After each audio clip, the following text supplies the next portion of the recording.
Prenez un peu de recul et examinez votre réalité. Chaque couleur, chaque ombre, chaque forme que vous voyez, croyez-le ou non, n'existe pas en dehors de vous, mais en vous. Lorsque vous regardez un cerisier en fleurs, ce ne sont pas vos yeux qui voient la chair rose. Lorsque vous regardez le coucher de soleil peindre le ciel d'orange et de violet, ce ne sont pas vos yeux qui capturent ce spectacle à couper le souffle. Non, c'est quelque chose de bien plus profond, de bien plus complexe. Vos yeux sont comme des trous noirs, ces éléments magnifiques et énigmatiques de l'univers. Tout comme un trou noir aspire tout ce qui l'entoure, vos yeux attirent la lumière, aspirant des milliards de photons chaque seconde, des photons qui ont rebondi sur tout ce qui vous entoure. Les couches complexes de vos yeux, la cornée, la pupille, le cristallin, focalisent cette lumière, la concentrent sur votre rétine au fond de l'œil, où un tapis dense de cellules sensibles à la lumière vous attend. C'est là, dans cette partie minuscule mais essentielle de vos yeux, que la magie commence. Les cellules sensibles à la lumière, les bâtonnets pour la vision monochrome en basse lumière et les cônes pour la vision des couleurs et des détails, convertissent ces photons en signaux électriques. Ces signaux sont ensuite envoyés dans un voyage extraordinaire le long du nerf optique jusqu'à l'arrière du cerveau. Mais le voyage n'est qu'une partie de l'histoire. Une fois dans le cerveau, dans le cortex visuel situé dans le lobe occipital, ces signaux sont traduits, traités et assemblés comme un puzzle complexe. C'est votre cerveau qui prend ces informations et construit les images, en complétant les détails, en attribuant des couleurs, en donnant de la profondeur et de la texture à ceux qui n'étaient que des données, de simples impulsions électriques. Ainsi, ce que nous percevons comme une vision est en réalité l'interprétation de ces données par notre cerveau. Telle est l'essence de notre réalité. Il ne s'agit pas d'un monde extérieur vu par nos yeux, mais d'un monde intérieur construit par notre cerveau, une symphonie de lumière et de données. Nous ne sommes que des spectateurs de ce grand spectacle, de ce jeu complexe d'ombres et de lumière. Notre perception de la réalité, notre compréhension du monde, n'est qu'une construction de notre esprit. Pour approfondir votre compréhension des thèmes abordés dans cette vidéo, vous pouvez vous abonner gratuitement au rapport de l'Institut de la réalité. Nous vous y fournissons des contenus exclusifs. Cliquez sur le lien dans la description pour y accéder. Plongez plus profondément dans les royaumes du symbolisme et vous découvrirez les chemins de la lumière. Le sigil de Lucifer, un symbole entouré de mystères et d'idées fausses, offre de profondes perspectives. Contrairement aux idées reçues, Lucifer n'est pas l'incarnation du mal, mais un porteur de lumière, Luci signifiant lumière en latin. La lumière n'est pas seulement une illumination, mais une métaphore de la connaissance, une clé pour comprendre l'univers. Prenons maintenant la glande pinéale, souvent appelée troisième œil. Cette petite glande en forme de pomme de pin, située au plus profond du cerveau, est considérée comme le pont entre le monde physique et le monde spirituel. Dans de nombreuses traditions spirituelles, elle est considérée comme la contrepartie physique du troisième œil, l'œil qui voit au-delà du monde matériel. C'est la glande pinéale qui reçoit indirectement la lumière, la décode et ajoute une autre dimension à notre compréhension de la réalité. On peut aussi considérer la crosse et le fléau, symbole de l'autorité divine dans l'Égypte ancienne, que l'on voit généralement dans les mains des pharaons. La crosse, en forme de bâton de berger, représente l'orientation et la protection, tandis que le fléau, avec ses 3 brins, représente l'abondance et la fertilité de la terre. Imaginez maintenant ces symboles à l'envers. La poignée de la crosse pointant vers le haut représente le chemin qu'emprunte la lumière lorsqu'elle pénètre dans vos yeux et monte jusqu'à votre cerveau. Les brins du fléau se déploient en éventail, comme la dispersion de la lumière et de l'information dans les différentes parties de votre cerveau. Cette dispersion permet de traiter et d'interpréter les informations véhiculées par la lumière, ce qui donne naissance à notre perception de la réalité. Enfin, réfléchissez à l'œil d'Horus, un symbole de l'Égypte ancienne représentant la protection, le pouvoir royal et la bonne santé. Ressemblant à la structure du cerveau et de l'œil, il symbolise la façon dont la lumière est perçue, traitée et traduite en images de la réalité en nous. Du sigil de Lucifer à la crosse et au fléau, ces symboles véhiculent une vérité profonde. La lumière, telle qu'elle pénètre et s'élève en nous, est intrinsèquement liée à notre compréhension de l'univers. Il ne s'agit pas seulement d'un phénomène extérieur, mais d'un processus qui se produit à l'intérieur et qui peint la grande tapisserie de notre perception et de notre connaissance. Vous êtes-vous déjà arrêté pour réfléchir à la part de l'univers que vous voyez réellement? Lorsque vous contemplez le monde, vous n'en voyez pas la totalité. Vous ne voyez qu'une fraction minuscule, moins de 0,0035% du spectre électromagnétique, qui va des rayons gamma aux ondes radio. Cette partie du spectre que vos yeux peuvent percevoir est connue sous le nom de lumière visible. Malgré cette fraction minuscule, elle peint le monde vibrant et coloré que vous percevez autour de vous.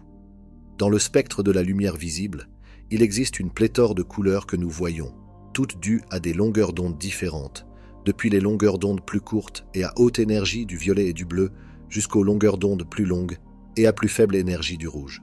C'est une merveille de la nature, une démonstration de l'incroyable adaptabilité et de la capacité de l'esprit humain à interpréter ces données et à construire la réalité. Mais l'univers ne se limite pas à ce que nos yeux peuvent voir. Il s'étend bien au-delà, dans des domaines invisibles, dans des énergies non ressenties. L'un de ces phénomènes invisibles est le champ toroïdal électromagnétique. Un tor est un puissant modèle énergétique qui forme un vortex auto-entretenu, un flux constant d'énergie qui entre et sort de lui-même, formant un modèle 3D en forme de beignet. Du monde microscopique des atomes à l'échelle immense des galaxies, tout existe dans ces champs toroïdaux. Ils constituent le cadre sur lequel repose l'univers, un schéma directeur de la création, tout comme votre cerveau interprète une parcelle de lumière visible pour créer une image mentale de la réalité. Les champs toroïdaux guident le flux d'énergie, façonnant l'univers invisible. Chaque parcelle de l'univers, y compris vous, moi et tout ce que nous expérimentons, fait écho à ce modèle fondamental de création, renforçant l'affirmation de la Kabbale. Le tout est mental, l'univers est mental.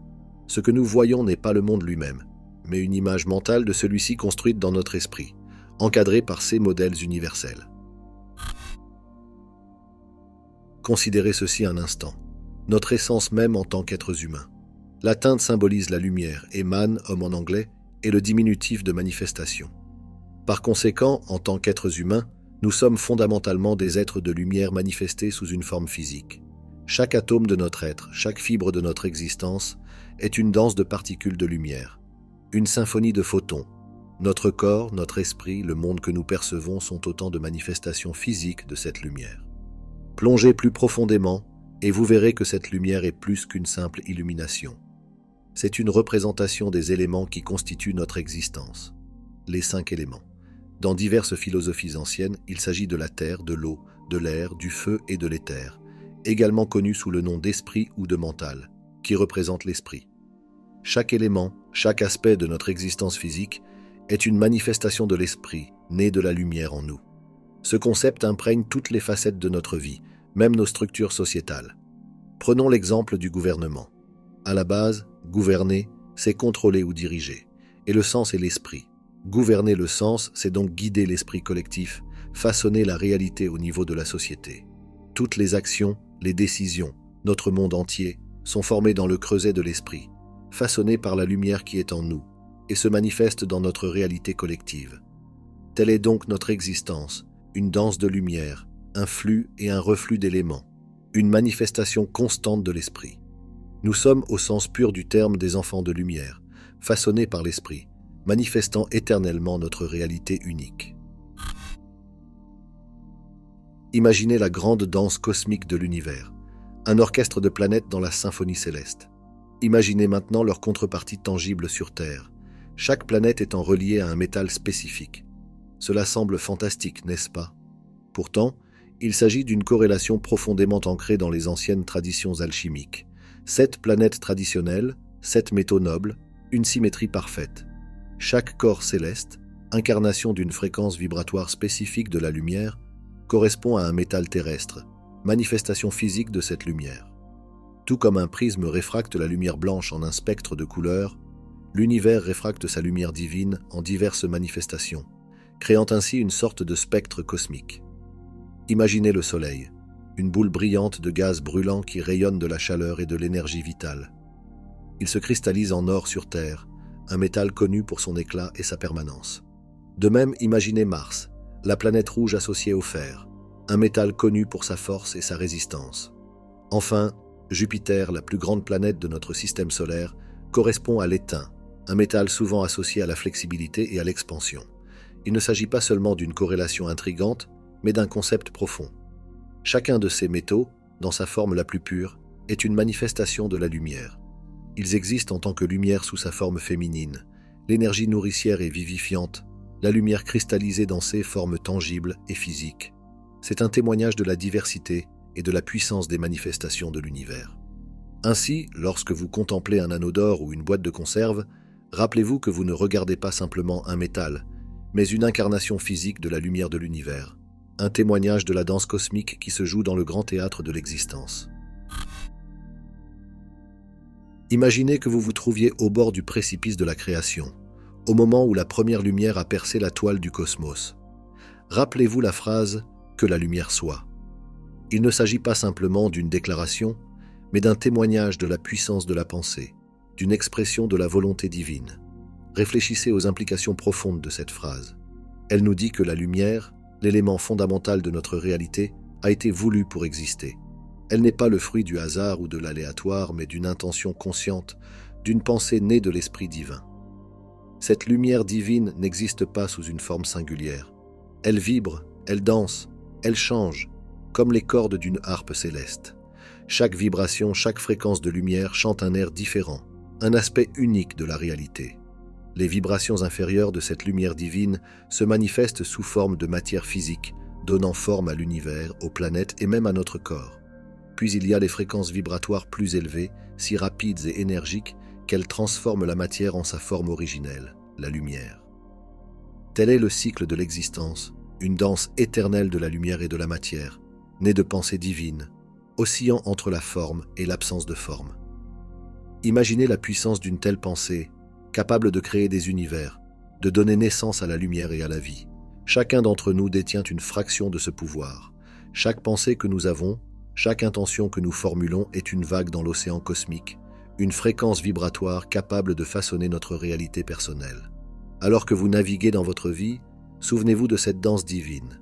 Comprenez le pouvoir de vos pensées, car elles sont votre « que la lumière soit » personnelle. Chaque pensée, chaque intention est une fréquence unique de lumière qui façonne votre réalité, qui manifeste votre monde. C'est ainsi que nous nous trouvons dans un univers créé par la pensée, façonné par la lumière et gouverné par l'esprit. Une réalité n'est pas une construction physique, mais une projection mentale, née de la lumière et cristallisée dans la forme. Nous sommes tous des êtres de lumière prenant une forme physique et vivant dans l'esprit du divin. Chacun d'entre nous est une manifestation unique du potentiel infini de l'univers. C'est la fin de ce dossier. Les travaux de l'Institut de la réalité sont mis gratuitement à votre disposition, mais ils nous demandent beaucoup de travail. C'est pourquoi, si vous avez apprécié cette vidéo, vous pouvez vous abonner à notre chaîne YouTube et laisser un j'aime sous cette vidéo. Nous reviendrons bientôt avec un autre dossier. Quantiquement, l'équipe de l'Institut de la réalité.